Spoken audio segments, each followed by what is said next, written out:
The Johnsky is a YouTube channel run by and run for people over the age of 13. People under the age of 13 should click off of this video right now, or watch with a parent or guardian. Viewer discretion is advised. You don't scare me! Milts freaking today, militiamen. My name is King Prime. Welcome back to another video here on the YouTube channel. Today we're going to be taking a look at another brand new Star Wars The Vintage Collection figure, that being the Star Wars The Vintage Collection The Clone Wars pre-Vizsla. Finally, I don't have to pay $90 for the Clone Wars version, and I get a better head sculpt. I'm a happy person. But before I ramble about that any longer, let's take a look at what pre-Vizsla comes in. As you can see on the very top there, we have the Clone Wars logo done up in that nice blood red that we're used to with the Vintage Collection figures. We have, of course, a photo of him from the Clone Wars. I don't know what episode this is a screenshot from, but it is definitely a screen grab.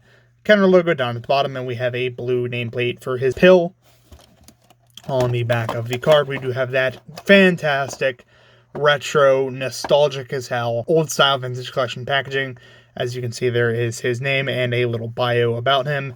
You can see the figure, because I don't know why there's not an original version of this figure, which is one that came out during the Clone Wars. Doesn't matter. There is the Vintage Collection logo, as well as a load of legal jargon, which I don't care about, because I say it in every single video, my friends, but you only really care about the packaging if you're a boxed or carded collector, of which I am not. I'm here to open and review toys, and that is just what I'm going to do. Freeze frame.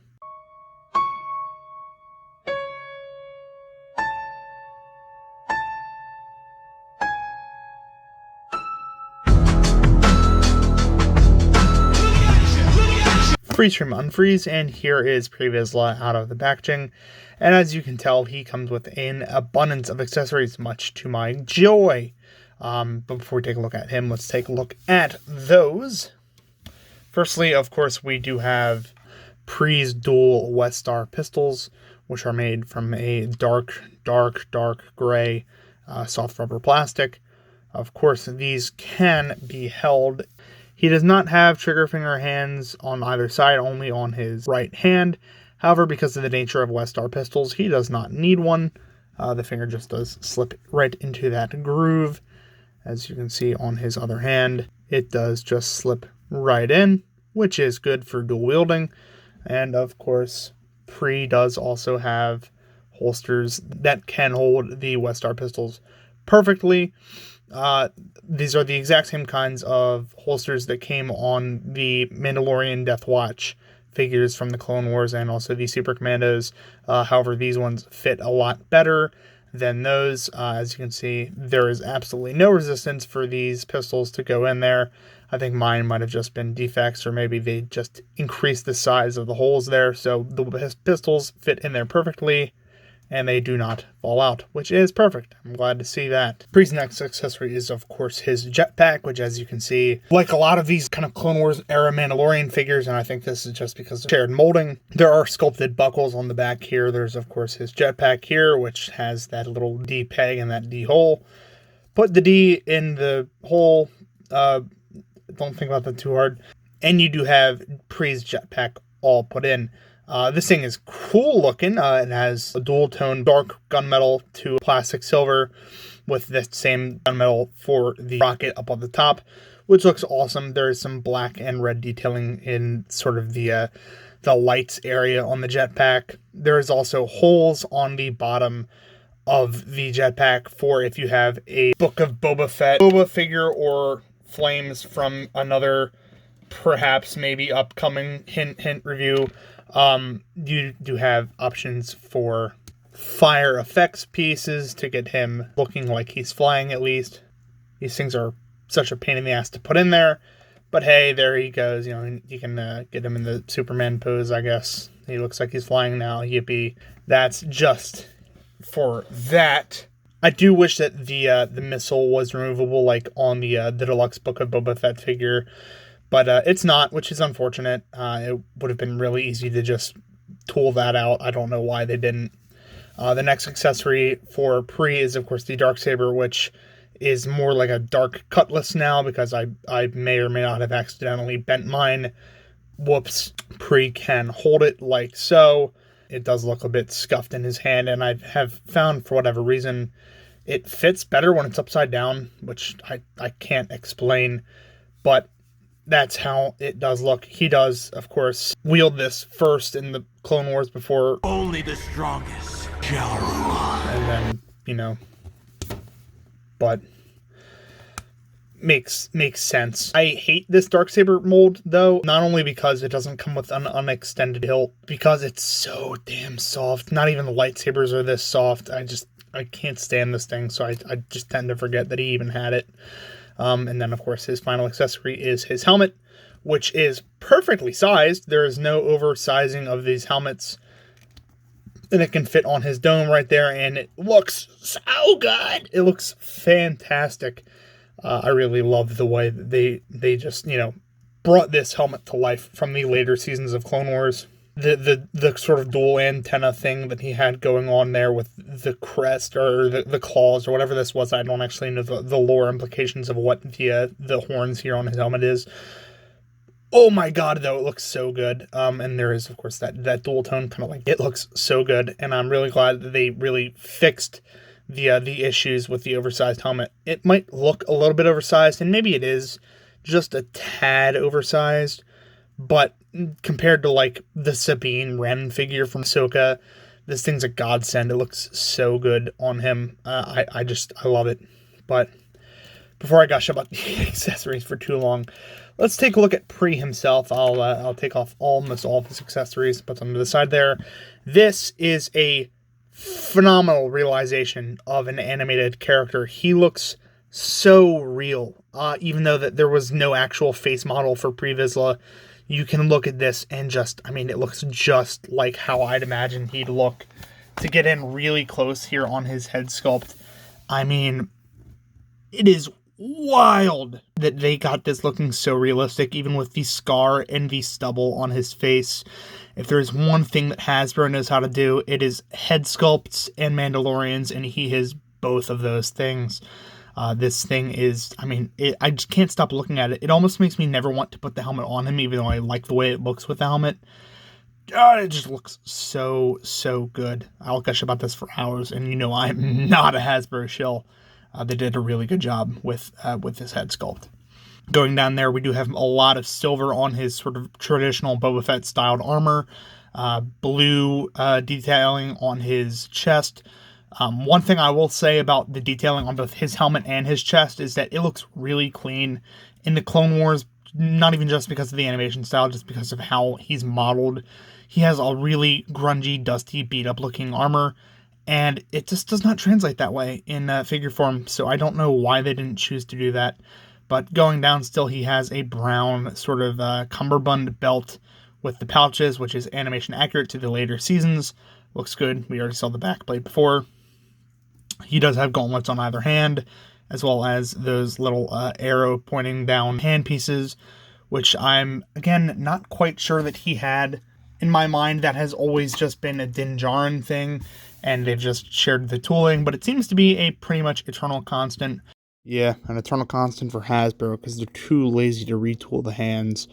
Pre didn't have them. It's just a Din thing, and they're too lazy to resculpt the hand plates.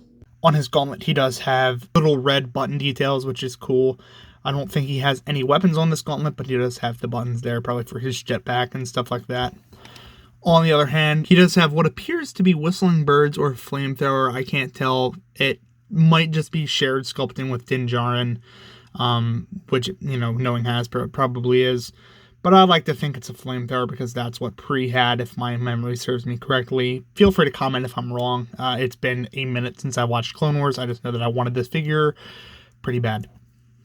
I already showed you the holsters, and of course he does have the knee pieces with the shins and the feet armored up pretty nice, which I think, again, is shared tooling. There's a little bit of weathering on either of the shins, which is nice to see. The areas that need to be beat up are. I just wish it was a little bit more. As for the articulation for Pre Vizsla, he does have a nice dumbbell joint at the head, so you can get the nice so he has great articulation there. And it is, of course, I mean, we already saw it on that dumbbell joint, which has perfect articulation range. He has a full range of motion at the shoulder. It can go all the way up because of this nice rubberized piece at the shoulder that holds on the armor pieces. So you can get all the way around and out, as well as a single bend at the elbow, which goes past 90 degrees, which is fantastic. Swivel at the wrist, as well as a down joint on either hand, which is perfect for a pistol wielding and darksaber wielding character, especially a Mandalorian who can get flight poses with aiming downwards. He has a pretty good diaphragm joint, so he can get his reps in, but unfortunately nothing at the waist proper, just there. He does have thigh joints, and of course, mind the angle here, with those ball jointed hips, which I love to see. This should be the standard, and thankfully it is present here. He does have thigh swivels as well as a knee bend, which goes past 90 degrees, just a little bit, not super extreme or anything like that. And a foot joint, which goes all the way down, maybe just a little bit up, and with super fantastic pivot capabilities, he can get the full Van Damme thing going here. I'm not going to, though. That bit is overdone, even though I'm not going to stop doing it. Fantastic articulation for Pre Vizsla here. He really just knocks it out of the park. I know I say that a lot with these Mandalorian collection figures, but it is the truth. Before I gush about that too long, let's get some other figures in to compare Pre to. So, freeze frame. Oh my gosh, the last Darth Vader Lego set. Dude, I'm so excited. Freeze frame on freeze. Here is Pre Vizsla next to our previous vintage collection review. Count Dooku. Here he is next to the golden standard of action figures himself, Dark Times Darth Vader, and mind the fact that Vader is on a stand here. Here he is next to a Vitruvian Hack's skeleton, and here he is next to a Mandalorian figure of my own design. As you can see here, Pre Vizsla is kind of a shorty. He's about the same, actually really exactly the same height as the Vitruvian Hack's skeleton on equal ground, and just a hair shorter than the Mandalorian of my own design. Of course, with the helmet off, he would probably be the exact same height as Pre, but he is towered over by Vader. Even without the stand, he'd be dwarfed, and Dooku has him by a good few inches. So Pre is, he's kind of a short king, maybe fuels his anger, but we don't need to talk about that. But before I land myself in hot water with the short guys community, let's move on to my final thoughts so I can tell you exactly what I think about Pre. Freeze frame. No one hears the word they say. Has the memory gone? Are you feeling numb? Freeze frame. So overall, I really have no problems with this figure. I think he's absolutely phenomenal. I do know that this figure is absolutely just an amalgamation of reused parts from previous Mandalorian figures. However, it comes together perfectly to create one of the most popular Mandalorian characters from either the old or new canon. I do absolutely love this thing and would recommend it to any fan of Star Wars The Clone Wars or even Mandalorians in general. That being said, he is not without my little tiny collector gripes. One, even though I do love this appearance of Pre Vizsla, I am partial to the season 2 appearance with the cape and the meme one, that one. I would have appreciated the inclusion of some soft goods because I'm a junkie for soft goods. However, it's not required, as we all know and despise. I would have also loved if the jetpack was able to launch the missile, considering he has a remote on his gauntlet to launch one, and it can't. And we've seen in the past that it can, in fact, be done with the Boba figure. I don't know why we couldn't include it with this figure. Whatever. I don't care. I'm just salty about it. That being said, the painting and sculpting on this guy is great. I do wish there was a little bit more weathering, but I understand all the bullshit which Hasbro spews that says that they can't. Whatever, dude. $4 billion toy company. I understand why you can't put some blackwash over this thing. Other than that, though, I have no complaints. I do really, really like this figure, and I do recommend it. So if you like Pre Vizsla or you like Star Wars The Clone Wars, the Vintage Collection, Star Wars in general, make sure you share this video with your friends, share the Facebook groups, all that good stuff. If you like the content, make sure you like, comment, and subscribe down below. It keeps helping the channel grow, keeps helping me pump out this content. that's going to be pretty much it for this time, my friends. Thank you all so very much for watching, and as always, peace.